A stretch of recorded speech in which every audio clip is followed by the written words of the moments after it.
바로 2부를 찍고 이제 그림 그리러 가야 되는데,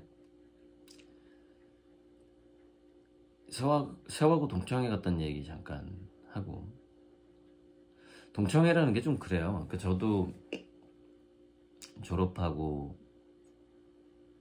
제가 세화고 1기 학생회 부회장이었는데, 회장이 김지섭인가? 걔가 이제 서울대 법대 갔는데 지금 뭐 하는지 모르겠어요. 여기 2기 이제, 그러니까 1학년만 있을 때 학생회 부회장이었고, 1, 2학년 있을, 제가 1기니까 1, 2학년 있을 때 또 회장 부회장이 따로 있고, 1, 2, 3학년 있을 때 회장 부회장이 따로 있어. 그래서 이번에 그 벤처기업으로 걔가 김용진인가? 걔가 벤처기업으로, 제 기억으로는 옛날에 안경을 끼지 않고 볼 수 있는 입체 TV 업체였어요. 그냥 TV인데 입체가 나오는 그 업체였던 것 같은데, 지금 뭐 하는지 정확히 모르겠고요. 내년에는 한번 만나봐야죠. 찬조금을 제일 많이 냈던데, 그 친구가. 그래서 이제 동창회라는 게 그래요. 한 100명쯤 왔던데, 딱 1기부터 11기까지 왔어요. 11기까지. 그러니까 지금 졸업하는 애들이 34기가 되는 거거든요. 2월 달에 졸업한 애들이 34기가 되는 거고, 33기가 지금 대학을 다니고 있는 것이고, 이렇게 되는 건데, 그러니까 이제 30년이 넘으니까 1기에서부터 11기까지는 사회에서 이제 자리를 잡은 거예요. 졸업 후 20년이 지나니까 이제 자리를 잡기 시작하는 건데, 그 100명 중에 감사원에서만 2명이 오고, 그러니까 그다음에 검사 1명 오고, 변호사가 한 4명, 의사 1명, 치과 의사만 3명, 그 다음에 이제 건물주들, 패션, NFC, 은행 지점장이 또 다행히 1기 제 동기더라고요. 그러니까 같은 반 아니었는데, 그래서 우리은행 지점장이던데, 창발 이자를 좀 낮춰서 갈아타는데 굉장히 걔가 도움을 줄 것 같아요. 이제 조만간 서류를 줄 건데, 이자를 더 낮춰야죠. 그래서 나름 이제 잘 나가는, 이제 세화가 제가 1기였지만 그 중에 이제 그 변호사 중에 한 명이 김현장 변호사가 한 명 있던데, 그 김현장이라는 회사에서만 세화 동문이 7명이래요. 그 변호사 동문만. 그러니까 선배가 없지만 그만큼 30년이 지나니까 이게 많이 진출해 있는 거죠, 사회에. 선배가 없지만. 그래서 굉장히, 또 지금은 세화고가 자사고가 되면서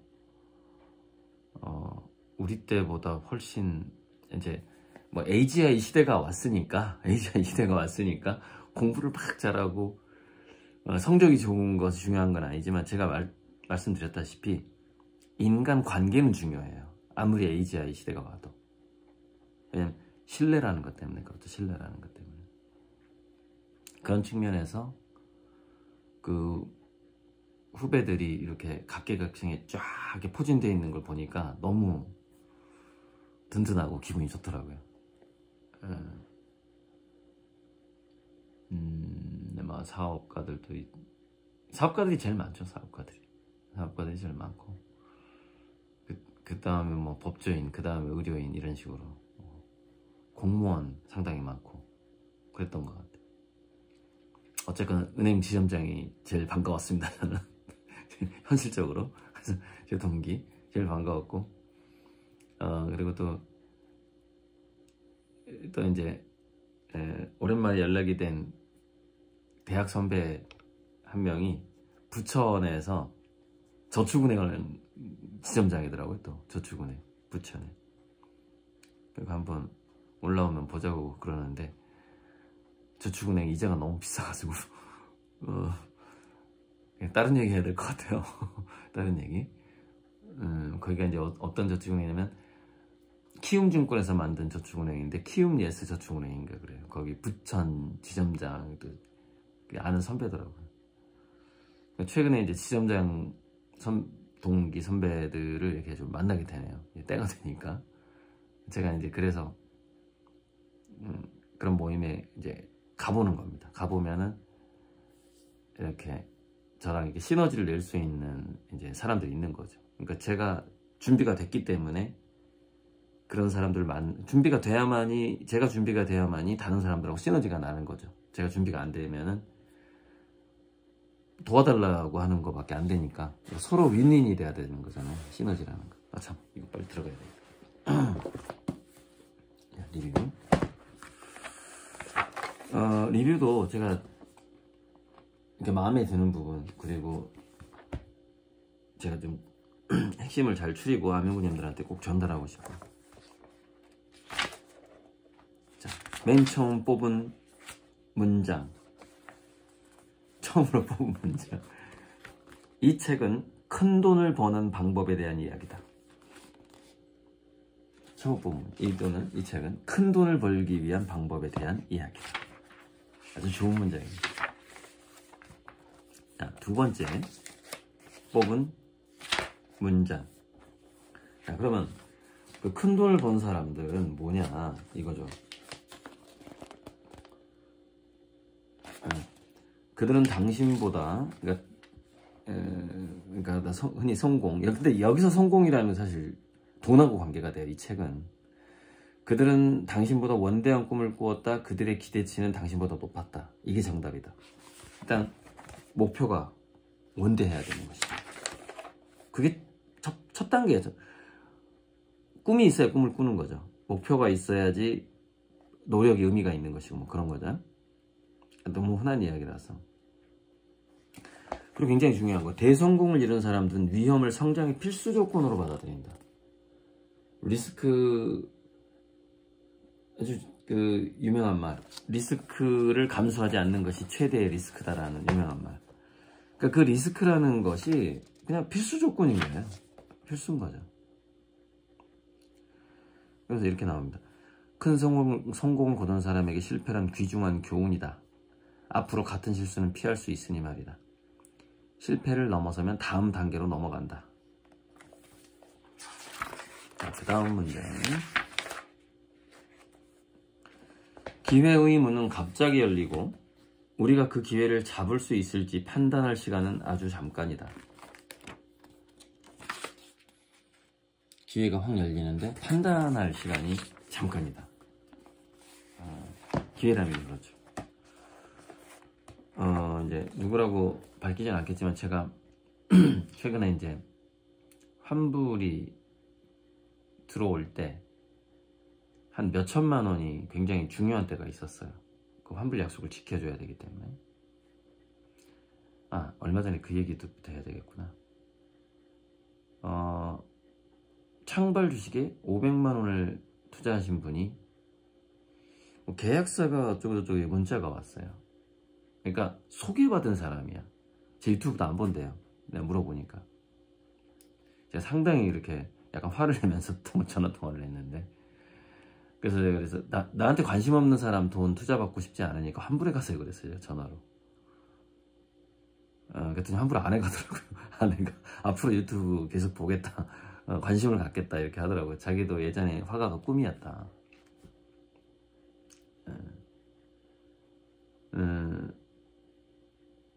그래서 계약서에 대해서 제가 이렇게 얘기를 해줬어요. 제 성격에 이 주식 투자한 거를 투자 계약서를 쓴다면 허술하게 쓰겠냐 이 말이에요. 모든 투자 계약서에는 뭐가 들어가죠? 환불 시에 위약금이 들어가잖아요. 위약금. 지금은 그 환불해달라면 100% 다 환불해주죠. 제가 만약에 계약서를 달라고 하면 어떻게 쓰겠어요? 환불 요구 시에는 20%밖에 못 준다 또는 50%밖에 못 준다라고 계약서를 쓰겠죠. 다 줄게요. 바보같이 제가 계약서 쓰겠어요? 그래서 그랬어요. 제가 지금 계약서를 안 쓰는 것이 바로 투자자들 보호하는 것이다. 계약서 써드릴까요? 투자금 회수할 때 원금 다 못 줘? 계약서 써드릴까요? 모든 계약서 다 그래요. 투자 계약서가. 심지어 은행에 적금도 무슨 뭐 보험 적금 이런 게 있어요. 그것도 20% 까고 줘요. 80%밖에 안 준단 말이에요. 적금도 보험형 적금이 원금 다 주는 거 그건 너무 느려. 또 그거는 그 원금을 받는 그 시기가 뭐 20년 동안 넣어야지 원금. 그게 무슨 원금이야. 물가가 올랐는데 그야말로 그거는 뭐야 한 20-30%밖에 못 받는 거죠. 그런 거 있잖아. 상조회사 뭐 있잖아요. 보험회사 그런 거. 네, 넘어가고 그래서 이제 그 한 5-6천만 7천만 원 그 환불할 때 경우인데, 그래서 주변에 제가 지인들한테 돈을 좀 빌렸어요. 빌렸는데 갚을 때 2-3천씩 빌려서 갚을 때 또 이제 제가 예비자금 필요하니까 1,000만 원 남겨놓을래. 1,000만 원을 남겨놓으면 내가 힘들 때 도와줬으니 100배 계약서를 써주겠다 그랬어요. 5년 후에 100배. 위기에 도와줬으니까 내 그림을 담보로 그림 수익을 담보로. 그때 오케이 다 오케이 했는데 한 명이 이제 그 사람은 빌려줬던 돈을 가져간 게 아니라 한 명이 정말 나를 도와줬던 사람이 있어요. 이 사람한테 100배 계약서를 써주고 싶은 거야 제가. 근데 충분히 1,000만 원을 구할 수 있는 분이고 주변에서 그 사람에게 1,000만 원을 대줄 수 있는 사람도 많은 분인데 그걸 안 하더라고요. 그러니까 무슨 얘기냐면 이런 거예요. 저에게 제가 가난했을 때 밥 한 끼를 사준 사람한테 저는 그걸 100배 1,000배로 갚아줄 수가 있어요. 이제 그런 마음이었어요. 근데 그분께 제가 밥 한 끼 사줬는데 밥 서너 끼 사준 건 이미 갚았어요. 이미 갚았어. 근데 더 잘해주고 싶은 거예요. 더. 그래서 한번 기회를 줬는데 그 100배 계약서를 안 잡더라고요. 근데 가까운 이제 친구라든가 이제 이런 사람들한테 했던 거고, 그 다음에 이제 그 아미고님들한테는 이제 50배 계약서를 써드릴 거고, 그러니까 앞으로는 이제 이 영상을 보고 내가 그러면 앞으로 투자를 얼마를 할 텐데 그 사람들처럼 100배 50배 계약서를 써줄 수 있느냐. 고 작가님이 그림 수익을 담보로 제가 20배까지 써드릴게요. 20배까지 20배까지. 그러니까 지금까지 이렇게 들어온 돈이 아니라 새로 들어올 돈에 대해서 그 정도는 써드릴 수 있어요. 그러니까 그 정도의 어떤 그러니까 5년 내에 20배는 무조건 보장한다 뭐 이런 거. 그거를 그러니까 뭐 예를 들어서 지하트 지분 투자를 더 하겠다 그러면 이제 그런 걸 써줄 수가 있죠. 그걸 지하트 수익으로 보장하는 게 아니라 제가 개인적으로 이렇게 예전에 빚보증 서듯이 그렇게 한다는 얘기예요. 개인적으로. 그러니까 그만큼 창발이 됐든 지하트가 됐든 저는 자신이 있다는 거예요. 자신 있다는 거예요. 자, 기축통화. 이게 굉장히 중요한 말이에요. 혼돈에 빠진 산업을 찾아서 질서를 만들어라. 이야, 정말 중요했어요. 혼돈에 빠진 산업을 찾아서 질서를 만들어라. 이게 지금 기축통화란 말이에요. 지금 저는 이게 보인단 말이에요. 이게. 달러가 무너지면서 분명히 이제 혼돈에 빠지게 된다. 춘추전국 시대가 온다 이거죠. 누가 질서를 만들어낼 것이냐는 거예요. 이렇게. 자, 내가 뭔가를 다시 시작한다면 어떻게 할 것이냐. 내 대답은 늘 똑같다. 목표를 더 높게 잡는 것이다. 목표를 더 높게 잡는 것이다. 패자는 사회적 통념에 의지한다. 사회적 통념에 의지한다. 바보들이 버는 만큼만 벌어도 충분하다면 지금껏 해온 방법을 고수하라. 밑에 말이 좀 자극적이죠.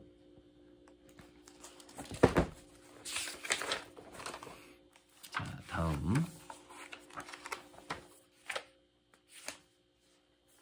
이건 앨런 케이 제 책에도 썼던 거죠. 결국 미래를 예측하는 최고의 방법은 앞날을 스스로 만들어가는 것 뿐이다. 만들어가야죠. 그러니까 새롭게 가야지. 만들어가는 안전지대 밖으로 나가야죠. 리스크를 감수해야죠. 이거 나오잖아요. 안전지대의 경계선을 밀어내고 경계선 밖의 경험을 함으로써 안전지대를 확정해 나간다는 거예요. 근데 현재 자기 안전지대 경계선을 밀어내지 않는다면, 그 밖의 경험을 하지 않는다면 어떻게 자기 안전지대를 넓혀가냐는 거죠. 그게 이런 게 이제 하나의 성공이라는 것은 안전지대를 넓혀가면서 가는 거죠. 근데 이 말은 안티프레질이랑 되게 비슷하네. 안전지대를 넓혀간다. 이렇게 계단을 탑을 쌓듯이 공중탑. 그러니까 안티프레질은 비슷한 어법이네요. 자, 어제의 꿈은 오늘의 현실이다. 제가 뽑은 문장이에요. 여기서 어제의 꿈은 오늘의 현실이다. 또는 오늘의 꿈이 내일의 현실이다. 꿈이 없으면 결코 앞으로 나아갈 수 없다. 이런 문장들이 있고요.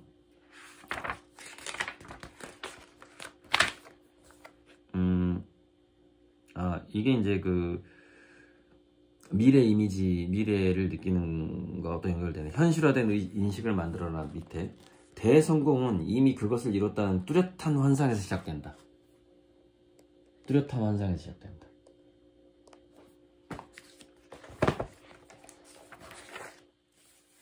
환상의 힘을 과소평가하지 마라. 환상의 힘을 과소평가하지 마라.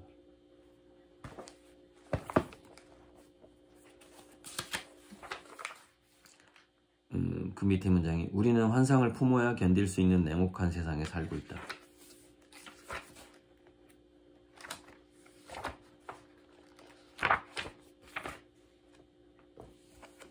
자, 일꾼. 할 수 있다는 의지가 충만한 일꾼을 영입해야 한다.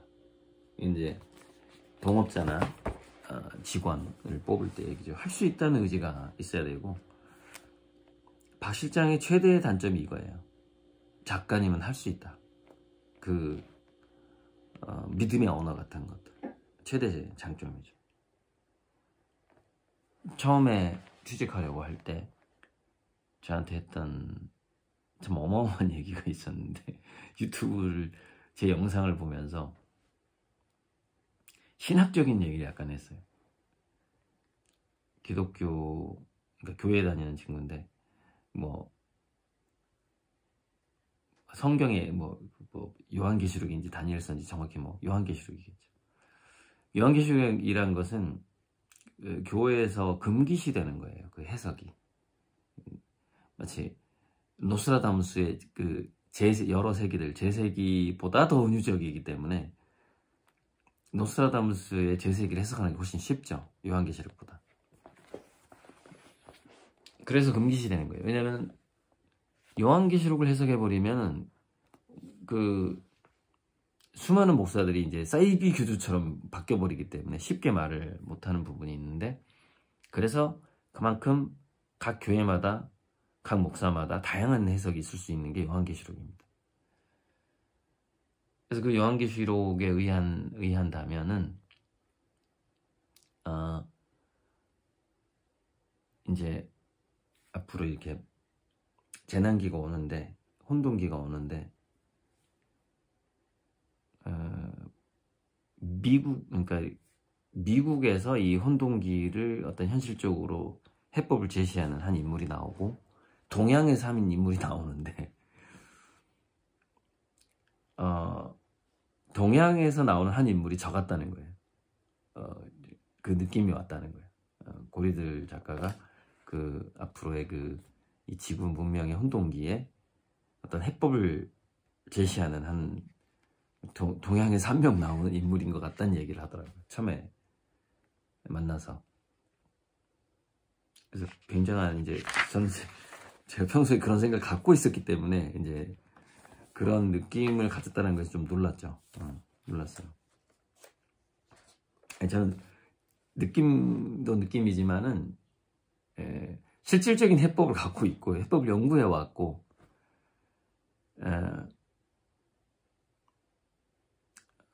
그렇게 그러니까 일단 서양 문명이 이제 우리가 예전에 동도석이라는 말이 있는데 인공지능이 발달하면 발달할수록 동도석이라는 말이 이제 서양의 기술, 동양의 정신문명을 말하는 건데 기술력보다는 정신문명이 더 권력을 갖게 되죠. 그게 질문과 상상이잖아요. 어떤 가치관 같은 거, 철학. 그래서 인공지능의 발달은 저는 그렇게 봐요. 갈수록 서양적 사고방식보다는 동양적 잠재력이 있는 사람들에게 더 유리하다 이렇게 봅니다. 연기적인 연결망, 그 관계에 더 예민한 사람에게 더 유리하다. 왜냐면은 우리가 관계망 속에서 어떤 사업이라는 것도 여러 관계에서 그 빈틈을 찾아내는 거거든요. 허브를 찾아내는 능력인데 이제는 그 인공지능이 그 허브를 찾아내준단 말이죠. 우리가 찾을 필요가 없어요. 사업 설계까지 해줘요. 여행 설계까지 인공지능이. 중요한 건 뭐냐면은 그래도 어느 정도 우리가 보물찾기를 할 때 그 소풍 가서 보물 숨기는 사람이 뭐 체육 선생들이 주로 이제 이렇게 보물을 숨겼다고 쳤을 때 어느 정도 데이터 초등학교 5, 6학년들이 뒤지는 걸 잘 보고 만약에 돌을 이렇게 뒤집는다 그러면 과거에 저 선생님들이 돌 밑에다가 그 보물을 많이 숨겼구나. 뭐 이 정도는 우리가 어느 정도는 이렇게 그 인간적인 사람들과 그 관계를 파악하고 있어야 이 영역에서 내가 어떻게 무슨 사업을 하면 좋겠어? 라고 인공지능한테 물어볼 거 아니에요. 그래서 항상 인공지능은 그래요. 질문이 구체적이야 대답이 구체적으로 나와. 질문을 구체적으로 안 하면 대답이 구체적으로 안 나와요.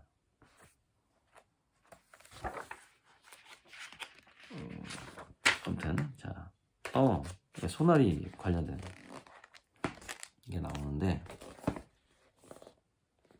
당신이 해고하는 사람들이 아니라 해고하지 않은 사람들이 당신의 삶을 비참하게 만든다. 누군가를 해고할 때는 그 사람이 다시 당신 회사로 돌아올 기회에 싹을 잘라라. 네, 이걸 못해가지고 이걸 못해서 좀 문제가 생겼죠. 싹을 잘라야 되는데 막 다시 돌아오고 싶어 한단 말이죠. 재빨리 그리고 완전히 내보내라. 근데 아무튼 재빨리 완전히 내보내긴 했습니다. 두 번째는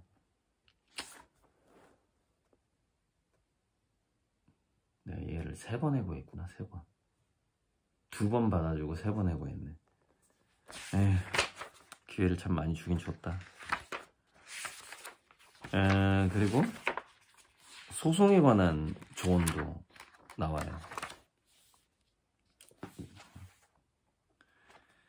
그리고 이제 그 신뢰하는 파트너라도 우리가 좀 의심을 해볼 필요가 있는 구절도 나오는데 무엇이든 누구든 당연하게 여기지 말아야 한다. 심지어 핵심 의사결정자까지도 모든 세부사항을 당신이 직접 확인하라. 자, 이걸 못했죠.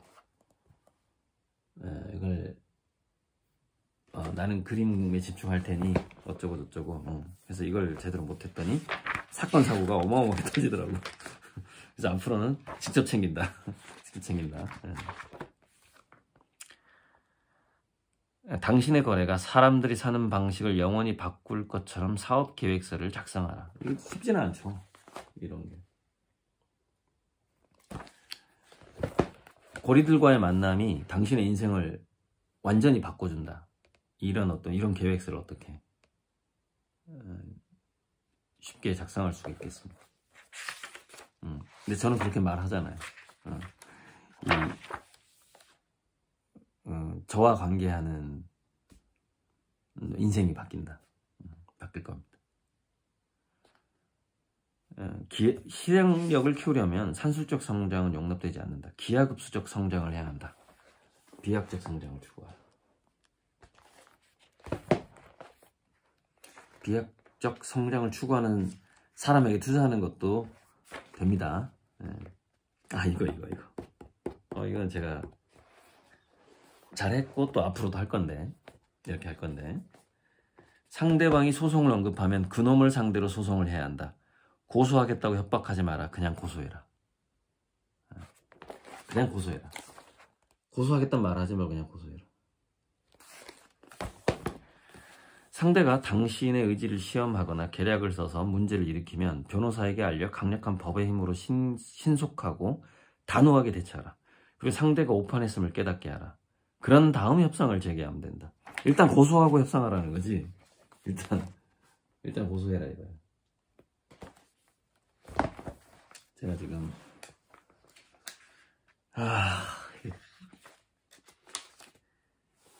고소할까 말까 하는 사람이 아직도 저 5명이나 있어요. 지금 안 하고 있습니다.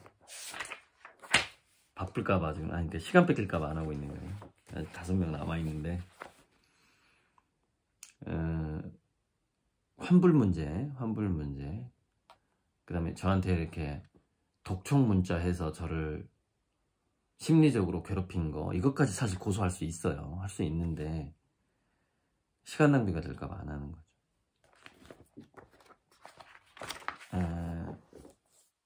그러니까 뭐 형사소송이라기보다는 민사소송이 되겠죠. 손해배상 관련돼서 업무방해 손해배상의 민사소송이 되겠죠. 그게 이제 제가 공식적으로 계약액이 300억이 넘기 때문에 제가 민사적으로 하루 일당이 1000만 원이 나온다 그랬잖아요. 그러니까 저를 반나절 방해하면 그냥 500만 원 손해를 끼친 거예요, 저한테. 그냥 법적으로 그래요, 법적으로. 그런 거죠. 그런 부분을 제가 경고한 사람이 있습니다. 그 투자자 중에. 그런 경고를 내가 한 소나리한테도 했었고, 그 전 직원들한테도 했었고, 또 이제 투자자들 중에 이제 제가 한 2명한테 그 경고를 해놓은 상황인데, 이 사람 말이 하면 경고하지 말고 바로 고소하라는데 이제 굉장히 그 사업이 복잡한, 주변에 내가 이제 처리해야 될 일들이 많고 사업이 복잡하다면 그렇게 하겠는데, 많은 사람들 상대하는 일이라면 저는 제가 그림을 상대하는, 제 그림과의 승부를 내면서 이 2천조 그 다음에 삼경의 돈으로 이렇게 가는 그런 과정이 있기 때문에 이 사람이 말한 것처럼 단호하게 할 필요는 없어요. 그냥 조금 더 부드럽게 할 수 있죠, 저는. 복잡하지 않기 때문에. 그러니까 이 사람은 사업 자체가 나무 가지가 너무 많은 거예요. 그러니까 가지치기를 막 해야 되거든요. 그러니까 해고도 단호하게 해야 되고, 고소도 협박하지 말고 바로 그냥 해버려야 되고, 그래야 더 신경 쓸 게 덜한 거죠. 그런 입장에서 이 책을 썼다 이렇게 생각하시면 되는데, 제가 이렇게 상대하는 아미고님들 또는 몇몇 블랙리스트 투자자들, 이런 단순하죠. 그렇게 복잡하진 않죠. 저를 그렇게 심리적으로 많이 압박하는 것도 아니고. 그래서 그냥 고소 안 하는 겁니다. 복잡하면 고소해버리겠죠. 그래야지 더 일이 간단하게 끝나니까. 이상입니다. 일단 여기까지 다 된 것 같고요. 30분 기준으로 제가 찍고 있는데, 자, 이 우주 비즈니스와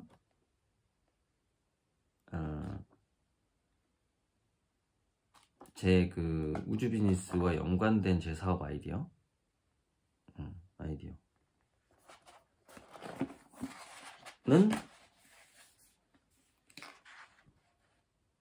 이거예요.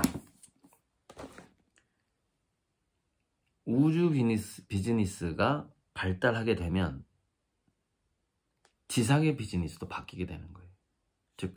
인공지능이 발달하게 되면은 교육, 사업 이런 것들이 다 바뀌잖아요. 그거를 캐치해내야 되는 것이고, 자, 우주 비즈니스가 발달하게 되면 지상의 비즈니스가 뭐가 변할 것인가를 캐치해내면 되는 것이죠. 그럼 거기에서 곳곳에 인수해야 될 회사, 또는 인수할 회사가 없으면 창업해야 될 회사, 또는 내가 투자해야 될 회사, 이런 것들이 나오게 되는 것이죠. 하나 둘씩 이렇게 자연스럽게 펼쳐나가면서 그 박 실장이 저를 처음 만나서 그 목련을 부탁해 카페에서 했던 이야기처럼 이 위험에 처한 우리 지구의 문명 해법을 제시하고 그것을 해결해 나갈 어떤 그 동양 전체 그 한 사람이 나오는데, 그 사람이 바로 고리들이라는 것을 이제 우리 아미고님들은 갈수록 점차 그것을 발견하게 될 겁니다. 지금은 뭐 그냥 마치 뭐 이렇게 예언처럼 들리겠지만 갈수록 이제 발견하게 되는 것이죠. 여기까지 하겠습니다.